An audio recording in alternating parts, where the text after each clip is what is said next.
ஒளிமயமான எதிர்காலம் என் உள்ளத்தில் தெரிகிறது. வணக்கம் அக்கா. பொதிகை சாரில் அனுபவிக்கலாம் வாங்க மக்கா. ஒவ்வொருத்தருக்கும் ஒரு தனித்திறமை இருக்கும். அது நம்மகிட்ட இருக்கிறத யாருமே உணர்றதில்லை.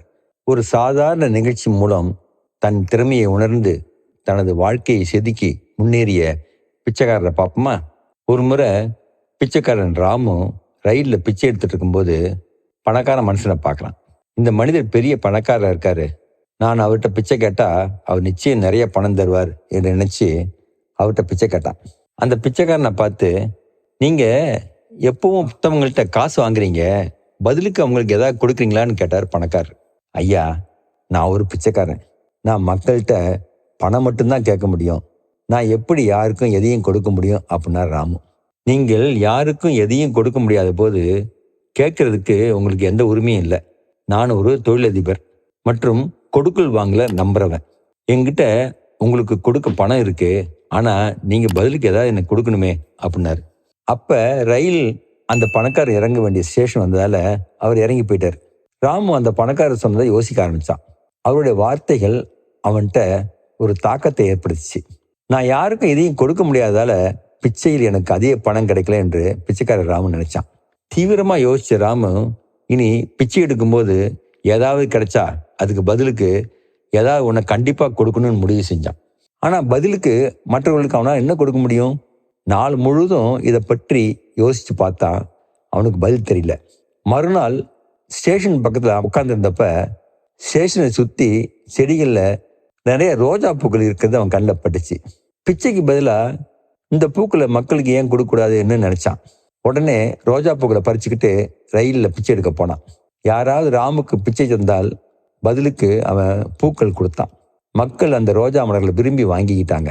இப்போ நிறைய பேர் அவனுக்கு பிச்சை போட்டாங்க. ஒரு நாள் ராமு பிச்சை எடுத்த போது முன்பு பார்த்த பணக்காரர் ரயிலில் இருக்கிறத பார்க்குறான். பிச்சைக்காரர் ராமு உடனே அவர்கிட்ட கை நீட்டி, இன்னைக்கு உங்களுக்கு பதிலுக்கு கொடுக்க என்கிட்ட சில பூக்கள் இருக்கு அப்படின்னா. அந்த பணக்காரர் ராமுவுக்கு கொஞ்சம் பணம் கொடுத்தார். ராமு பதிலுக்கு சில பூக்களை கொடுத்தான். தொழிலதிபர் மகிழ்ந்து போய், அடடா, இன்றைக்கு நீயும் என்னை போல வியாபாரி ஆயிட்டியே அப்படின்னார். அடடா, இன்று நீயும் என்னை போல் வியாபாரி ஆகிவிட்டா என்ற வார்த்தைகள் ராமு மனசுல ஆழமா பட்டுச்சு. அந்த மனுஷர் சொன்னதை திரும்ப திரும்ப நினைச்சு சந்தோஷப்பட்டான்.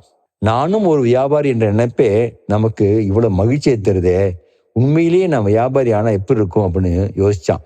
அவன் வாழ்க்கையை மாற்றக்கூடிய வெற்றிக்கான மந்திரம் இப்போது கிடைத்திருப்பதா உணர்ந்தான். உடனே ரயில்ல இருந்து இறங்கி உற்சாகமா வானத்தை பார்த்து சத்தம் போட்டு, இனி நான் பிச்சைக்காரன் இல்லை, நானும் ஒரு தொழிலதிபர், அந்த மனுஷரை போல நானும் பணக்கார ஆகலாம் என்று சொன்னான். 5 ஆண்டுகளுக்கு பிறகு ஒரு ஸ்டேஷன்ல இருந்து கோட்டு சூட்டு போட்டுக்கிட்ட 2 பேர் ஏறினாங்க.